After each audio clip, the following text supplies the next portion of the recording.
Chào sư huynh sư tỷ, tiểu đệ lại mang phim hay tới mọi người đây. Nếu mọi người thấy hay hãy cho mình một like và một subscribe kênh nhé. Bộ phim kinh dị dân gian hot nhất 2023, Quỷ Cẩu, gây sốc. Bộ phim được chuyển thể từ truyền thuyết dân gian Việt Nam. Ngay khi ra mắt đã nhanh chóng đứng đầu danh sách phim kinh dị Đông Nam Á và tạo nên kỳ tích phòng vé với doanh thu lên đến 100 tỷ. Lưu ý rằng bộ phim này đầy những cảnh gây căng thẳng. Nhanh tay rủ bạn bè của bạn để cùng xem. Câu chuyện bắt đầu. Người bán thịt chó là ông Mạnh đang lái xe máy chở những con chó vừa giết mổ xong để giao cho khách nhậu. Nhưng khi đi đến một đoạn đường vắng, chiếc xe máy đang chạy tốt bỗng nhiên chết máy. Ông Mạnh vội vàng xuống xe kiểm tra, nhưng sau khi kiểm tra, ông ta phát hiện xe không có vấn đề gì.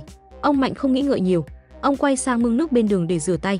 Nhưng đúng lúc này, con chó chết buộc ở ghế sau xe máy bỗng nhiên sống lại, mắt nó đỏ rực như máu, cổ họng phát ra tiếng gầm gừ hung dữ.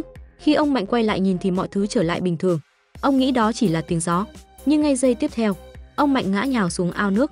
Ông hoảng loạn vung tay cố đứng dậy, nhưng như bị thứ gì đè xuống khiến ông không thể cử động. Chẳng bao lâu, ông ta bị ngạt nước và chết trong ao.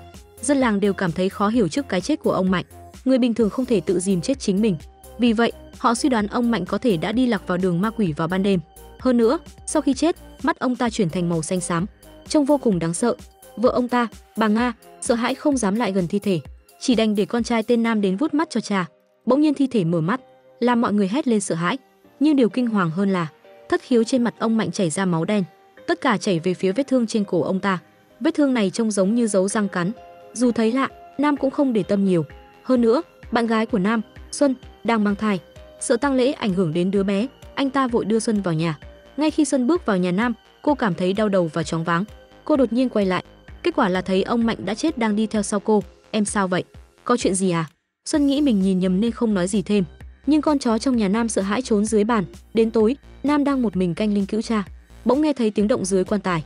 Anh vội cúi xuống nhìn, kết quả thấy cha mình mặc áo liệm đứng chân trần bên quan tài. Nam sợ hãi đứng dậy đi sang phía bên kia quan tài để kiểm tra, nhưng nơi đó trống không. Nam lập tức nổi da gà. Tuy nhiên, đúng lúc này, Nam sợ hãi ngã nhào xuống đất. Nhưng lúc này, sau lưng anh lại vang lên tiếng động. Nam quay lại nhìn, thấy cả gia đình đang treo cổ trong sân. Tất cả đều tự tử. Nam bị cảnh tượng này làm choáng váng, vô thức lùi lại, nhưng cảm thấy sau lưng có người. Nó muốn giết cả nhà mình. Nam giật mình tỉnh dậy từ giấc mơ, nhận ra vừa rồi chỉ là mơ. Anh vội nhìn dưới quan tài, xác định không có đôi chân như trong mơ. Anh cuối cùng cũng thở phào nhẹ nhõm, nhưng anh không nhận ra trên vai trái có một dấu tay ma quái đen sì. Đó chính là dấu tay cha anh để lại khi vỗ vai anh trong mơ.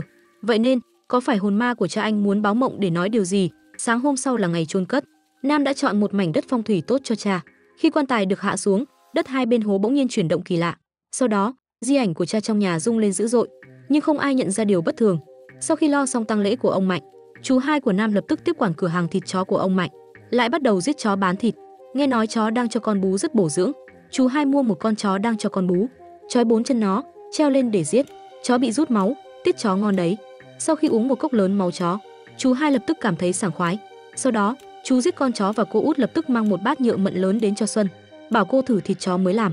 Nhưng Xuân là người không ăn thịt chó, nhìn thấy miếng thịt đen xì, cô cảm thấy buồn nôn dữ dội. Cô út thấy vậy, sắc mặt tối sầm.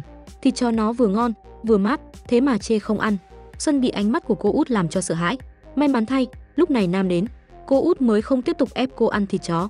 Nếu không, Xuân đã định lên xe rời đi. Sau đó, Nam gọi cả nhà lại, đề xuất muốn nhanh chóng cưới Xuân. Chú hai lập tức phản đối kịch liệt, nói rằng đang có tang không thể cưới. Nam vội giải thích rằng sở dĩ anh gấp gáp vì Xuân đang mang thai. Nhưng chú hai nghe vậy, ánh mắt trở nên độc ác, thì phá nó đi, chắc gì đã là máu mủ nhà mình. Chú hai vừa tiếp quản cửa hàng thịt chó, hắn sợ sau khi đứa bé ra đời, Nam sẽ tranh quyền kinh doanh để kiếm tiền nuôi con, nên không muốn họ kết hôn. Dì và cô út cũng đứng về phía chú hai, chỉ trích Xuân mang thai trước hôn nhân, làm xấu danh tiếng, bảo cô nhanh chóng phá thai. Thấy cả nhà căng như dây đàn, mẹ của Nam, bà Nga, vội hòa giải, bảo họ đợi 49 ngày tang lễ qua rồi mới bàn chuyện cưới xin. Điều này khiến Xuân vô cùng tủi thân, nửa đêm không ngủ được, cô ra ngoài. Kết quả nghe thấy tiếng gặm xương từ nhà bếp. Lúc này mọi người đã ngủ hết. Xuân lập tức toát mồ hôi lạnh, nhưng cô vẫn lấy can đảm quay lại nhìn. Kết quả thấy một con quái vật đầu chó mình người đang ngồi trên bàn ăn đồ cúng, còn dưới sàn là một thứ đầu người mình chó, đang cúi đầu liếm thức ăn chó. Kinh hoàng hơn, trên thớt trong bếp còn đặt một nửa thân người bị chặt. Xuân sợ đến chết lặng, cô vội che miệng, rồi từ từ lùi lại. Khi Nam và bà Nga chạy đến, Xuân mới cảm thấy an toàn đôi chút. Nhưng khi cô nhìn lại bàn ăn, hai con quái vật đã biến mất, nửa thân người trên thớt cũng không cánh mà bay. Xuân sợ đến nói năng lộn xộn. Bà Nga vội bảo Nam đưa cô về phòng nghỉ ngơi, vì khi nhà vừa có người qua đời, Những người yếu khí, dương khí thấp dễ nghe hoặc thấy hồn ma của người đã mất. Bà Nga nghĩ rằng hồn ma của chồng vẫn đang lảng vảng trong nhà, nên bà đặt đồ cúng cho linh hồn ông Mạnh và bật máy ghi âm phát kinh văn, hy vọng hồn ma của chồng sớm về cõi vĩnh hằng. Nhưng linh vị của ông Mạnh bỗng rung lắc dữ dội.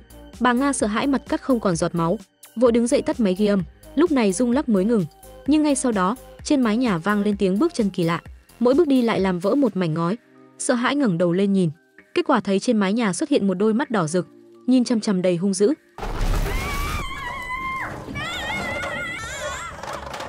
Bà Nga sợ hãi ngất xỉu. Nam kinh ngạc phát hiện trên mắt cá chân mẹ mình xuất hiện 2 vết cắn lớn, giống hệt vết thương trên cổ cha mình. Nam không biết chuyện gì đang xảy ra, chỉ có thể gọi bác sĩ đến băng bó cho mẹ. Ông Mạnh vừa qua đời, nhà đã xảy ra chuyện lạ. Chú hay nghĩ có thể ông Mạnh chưa được an táng đúng cách, nên vội đưa vợ và em gái đi hỏi thầy Pháp. Thầy Pháp hỏi ngày mất của ông Mạnh, rồi cầm một bó nhang đốt lên để chuẩn bị làm lễ. Sau đó thầy phán bảo người chết vào ngày xấu lại được chôn vào giờ cực xấu, cho nên người chết không được yên nghỉ, hồn ma của hắn sẽ về nhà quấy phá. Nghe vậy, chú Hai yêu cầu thầy Pháp nhốt hồn ma của ông Mạnh vào bình thu hồn, đợi 49 ngày tang lễ qua rồi thả ra. Như vậy, hồn ma sẽ trực tiếp đi đầu thai, không thể quấy nhiễu gia đình nữa. Thầy Pháp lấy ra 3 cây nhang, hát kinh dẫn hồn, triệu hồn ông Mạnh từ ngôi mộ và nhốt vào bình thu hồn. Chú Hai nghĩ làm vậy gia đình sẽ bình yên, nhưng khi Nam đi ra ngoài, lại gặp chuyện kỳ lạ. Anh đi ngang qua một tiệm thịt chó, thấy thực khách đang ăn ngấu nghiến thịt chó. Một cậu bé bỗng chạy vào hét lên, đừng có ăn nữa, chạy đi, nó cắn thịt đó. Lúc này, chị gái của cậu bé bước lại gần, nói rằng cậu bé mắc bệnh tâm thần, thường xuyên nói năng làm nhảm, xin mọi người đừng đánh cậu ấy. Ngay sau đó, người chị vừa kéo cậu bé ra khỏi tiệm thịt chó vừa liên tục xin lỗi. Nhưng khi đi ngang qua Nam, cậu bé đột nhiên mặt mày hoảng loạn, toàn thân run rẩy. Nam vội tiến đến hỏi chị Lai, ánh mắt chị Lai cũng đầy ẩn ý. Chị Lai mới nhắc nhở bảo cẩn thận con chó trắng mũi đỏ. Con chó mũi đỏ đó là chó nhà Nam nuôi để giữ cửa. Nam cảm thấy chị Lai nói chuyện vô lý. Chị Lai kể rằng gia đình chị cũng từng mở tiệm thịt chó, mỗi năm giết hàng ngàn con chó. Nhưng một đêm nọ, cha chị như bị chó nhập, bất ngờ cắn chết cả nhà. Chị Lai và em trai sợ hãi trốn dưới gầm giường. Cha lôi họ ra và cắn xé điên cuồng. Em trai bị cắn thương tích đầy mình, dù may mắn sống sót, nhưng từ đó cậu ta điên dại, không chỉ ăn ngủ trong chuồng chó, mà còn luôn thấy những con chó đã chết lao về phía mình. Chị Lai nói đó là dạ lịch đang quấy phá. Nghe nói những ai mở tiệm thịt chó hoặc ăn thịt chó nhiều sẽ bị hồn ma của chó ám, khiến họ ngày càng xui xẻo, cho đến khi chết. Đó chính là dạ lịch. Và lần này, dạ lịch rõ ràng đã đến nhà Nam. Lời chị Lai khiến Nam vô cùng sốc. Về nhà, anh vội tra cứu trên mạng. Kết quả phát hiện trong truyền thuyết dân gian, chó trắng mũi đỏ là loài chuyên để cho ác quỷ đầu thai. Ác quỷ đầu thai vào bụng chó mũi đỏ sẽ chuyển oán niệm kiếp trước sang con chó mũi đỏ, biến nó thành chó quỷ đáng sợ để tìm kẻ thù kiếp trước báo thù. Nam đọc mà tim đập thình thịch. Và đúng lúc này, cô Út bỗng hét lên kinh hoàng. Nam vội chạy đến phòng cô Út. Kết quả thấy con chó mũi đỏ nhà mình đứng thẳng như người ngoài cửa sổ. Nam cảm thấy khó tin, lập tức đuổi theo. Vô tình đi vào một khu rừng rậm, Nam đột nhiên sững sờ trợn mắt. Trên một cây khô lâu năm treo đầy da chó, còn lấp lánh đôi mắt đỏ rực. Kinh hoàng hơn, con chó mũi đỏ nhà mình đội mũ nón, như người, cầm gậy đi ra từ sau cây cổ thụ. Nam sợ hãi chạy về nhà, kể lại cho gia đình và khuyên chú Hai đóng cửa tiệm thịt chó, đừng giết chó nữa. Mọi người không tin anh. Chú Hai càng không vui, nói không chỉ không đóng cửa, mà còn muốn mở rộng kinh doanh, vì tiệm thịt chó kiếm tiền quá nhiều. 20 đồng mua một con chó hoang, nấu chín có thể bán được 400 đến 500 đồng. Lợi nhuận cao như vậy, kẻ ngốc mới bỏ. Nam vội nhìn cô Út, hy vọng cô khuyên chú Hai, nhưng cô Út tính lợi nhuận bán thịt chó, liền nói dối rằng không thấy gì, nói rằng vừa rồi chẳng thấy gì, ngày mai vẫn mở, tội vạ tao chịu. Cô Út mạnh miệng như vậy, Nam cũng không nói thêm được gì. Hôm sau, tiệm thịt chó vẫn hoạt động bình thường. Cô Út nhanh nhẹn giết một con chó rồi chặt thành 8 mảnh. Lúc này, một phụ nữ đến mua thịt chó. Cô Út cầm một cái chân chó, dùng sức chặt xuống. Bà Nga bên trong bỗng hét lên đau đớn. Nghe tiếng chặt thịt bên ngoài, Nam mới phát hiện mỗi lần cô Út chặt một nhát, mẹ anh lại kêu thét thảm thiết. Anh vội chạy ra quầy thịt, bảo cô Út đừng chặt nữa. Cô Út thấy có khách, đặt dao xuống, nhưng khách vừa đi khỏi, cô ta hét vào mặt Nam, chửi té tát. Cô Út hoàn toàn không tin chuyện chó quỷ. Cô ta nghĩ những chuyện lạ trong nhà là do ngày an táng anh trai không tốt. Giờ thầy Pháp đã thu hồn anh trai, cô ta chẳng sợ gì nữa. Nhưng tối khi dọn hàng, cô Út nghe thấy tiếng chặt thịt sau lưng, nhưng quay lại nhìn, con dao vẫn nằm yên trên thớt không hề động. Cô Út đứng dậy kiểm tra, nhưng đúng lúc này, cô Út ngã nhào vào thùng sắt, lòng bàn tay bị cứa rách. Cô ta vừa đau vừa sợ, không thể đứng dậy. Và đúng lúc này, cô Út bị cảnh sát cắt cổ, chết ngay tại chỗ. Điều này khiến cả nhà lại chìm trong u ám. Nhưng chú Hai và dì vẫn nghĩ đó chỉ là tai nạn, vậy nên họ tiếp tục thu mua và giết chó. Kết quả, vào đêm thất tuần của cô Út, khi dì đi ngang chuồng chó, nghe thấy tiếng chuồng mở, dì vội quay lại, suýt chết khiếp. Những con chó trong chuồng đều biến thành hình người mắt đỏ và còn bò ra ngoài. May mắn chú Hai cứu thím kịp thời. Nhưng kỳ lạ, vừa rồi thím rõ ràng nhìn thấy là người mà, nhưng lúc này, thứ bị đánh chết trên sàn lại là một con chó. Nghĩ đến truyền thuyết chó quỷ, dì sợ hãi không dám ngủ, thế là liền đứng dậy. Kết quả nghe thấy tiếng ăn thịt sau lưng, quay lại nhìn, con chó bị đánh chết hôm nay đang gặm chân chồng mình. Nhưng chớp mắt, con chó biến mất. Lúc này, dưới gầm giường lại vang lên tiếng động, dì cúi xuống nhìn, kết quả thấy chó quỷ đang nằm dưới giường. Cái gì đấy? Chú Hai mới phát hiện chân mình đã thối rữa một mảng lớn, đau đến mức không nhấc nổi. Tiếng hét của chú Hai đánh thức Nam, nhưng khi anh nhìn ra ngoài, Nam sợ con chó nhà mình bị ác quỷ đầu thai, nên vội đuổi theo. Nhưng ra ngoài nhìn, con chó mũi đỏ nhà mình đang ăn trong bát, không có gì bất thường.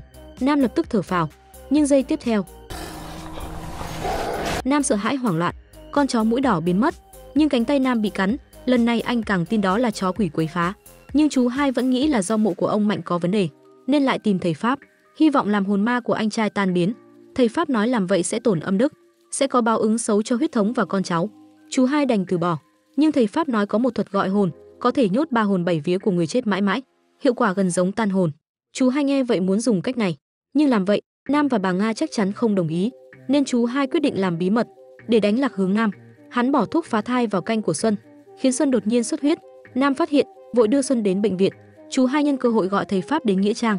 Họ đào xác ông Mạnh lên, rồi móc mắt thi thể. Như vậy, hồn ma của ông Mạnh sẽ không tìm được đường về nhà. Lại đóng 7 cây đinh phong hồn lên đó, để nhốt linh hồn ông Mạnh dưới đáy mộ. Cùng lúc đó, dì ở nhà cũng không nhàn rỗi, bà đổ máu chó vào lư hương của ông Mạnh và đặt một con bù nhìn ghi tên Nam bên cạnh, muốn dòng dõi ông Mạnh tuyệt tự. May mắn Nam về kịp thời phát hiện mọi chuyện. Nam chất vấn dì sao lại độc ác như vậy. Dì nói người độc ác không phải bà, mà là bà Nga, người cả ngày ăn chay niệm Phật. Hóa ra bà Nga đã giết con của dì, còn dì thì lại gian díu với anh rể và còn định hại cháu bà. Nam nghe mà mơ hồ, mẹ anh thường ngày luôn nhẫn nhịn, sao đột nhiên lại đáng sợ như vậy? Giữa mẹ và dì có thù hận gì sâu đậm? Nam đang đầy nghi vấn, bỗng nhớ ra chú Hai từng kịch liệt muốn Xuân phá thai. Đằng sau chuyện này rốt cuộc là gì? Nam vội đi tìm chú Hai, kết quả phát hiện chú Hai đã dẫn người đào mộ cha và khâu mắt ông, còn dùng vải vàng vẽ đầy bùa chú bọc thi thể, chuẩn bị chôn cùng một con chó đen, khiến linh hồn vĩnh viễn không siêu sinh. Nhưng khi chôn bằng cách này, phải ghi chính xác giờ chết của ông Mạnh trên quan tài. Dân làng nói ông Mạnh chết lúc 5 giờ sáng, nhưng chú Hai tỏ ra không tự nhiên. Khi thầy pháp sắp ghi giờ chết, chú Hai bỗng lên tiếng là 3 rưỡi sáng. Điều này khiến dân làng ngơ ngác. Nam vừa đến nghe câu này, nhận ra cái chết của cha không đơn giản.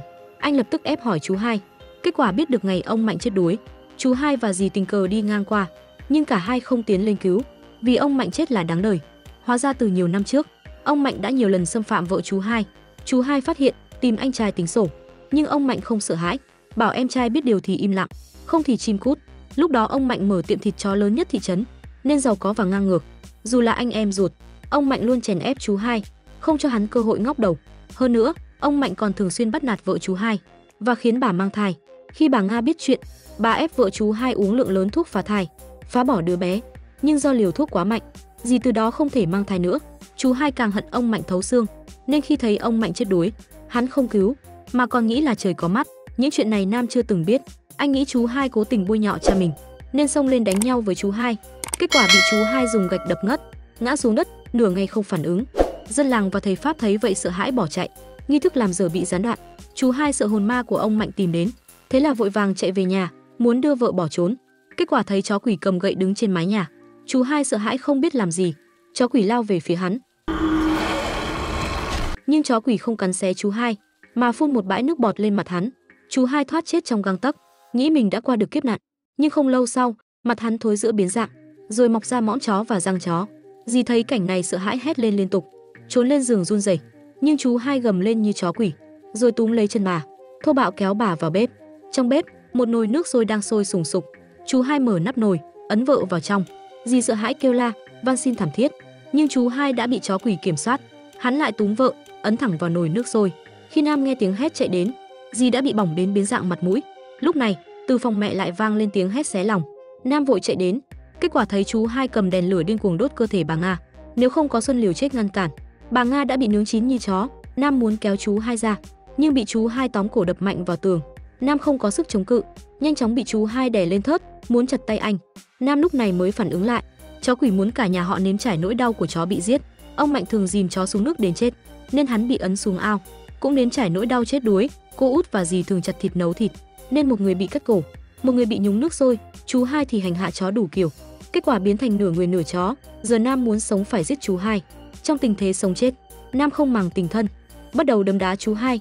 Xuân thấy vậy vội chạy lên giúp, đưa cho Nam một cái thớt. Nam nhận lấy, đập vào mặt chú hai, làm gãy cổ hắn. Thấy hắn nằm im trên sàn, Nam vội đưa mẹ và Xuân chạy trốn. Nhưng đúng lúc này, chú hai lại đứng dậy. Cả ba thấy cảnh này, đều sợ đến chết lặng. Đầu chú hai đã gãy từ từ xoay ngược lại. Nam thấy vậy, bỗng nhớ đến lời của chị Lai.